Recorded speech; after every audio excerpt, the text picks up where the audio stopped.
I think it's wrong is because there's a lot of teens out there who are irresponsible and don't know how to not abuse the substance.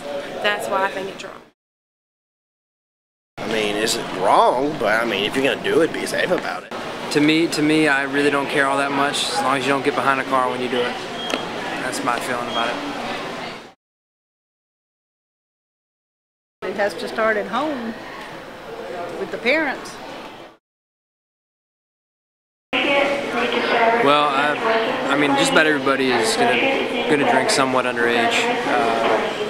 I did it. Everyone else that I've known is gonna do it. So I mean, I feel drinking underage is quite stupid, really, especially if you're gonna drive while doing it, because that could cause you your life, and it will make others around you feel horrible. It's very disconcerting that this could have happened to my daughter. I don't drink. I never have booze in my house. And this happened to my daughter. You just never know. One bad decision took away my daughter's life. One. She basically drank herself and binge drank that night, and that's how she ended up drowning in 2 feet of water. The fatal car crashes, the sexual assaults involving minors, 90% of which involve the use of alcohol. But there are greater social and developmental issues as well. Issues that affect the learning capacity of the brain and a lifetime ability to achieve educationally.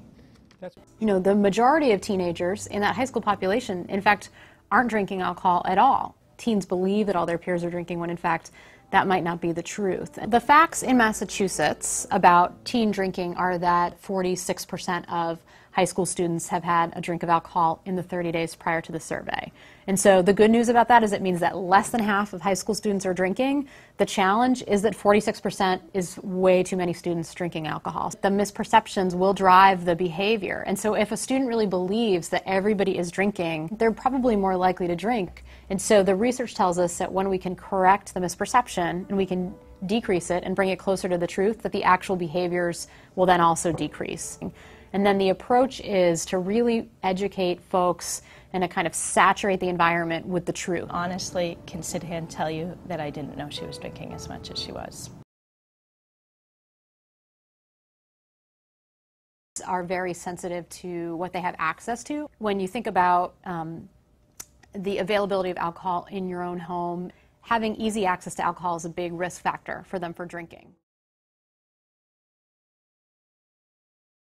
We also are aware that underage drinking can be prevented.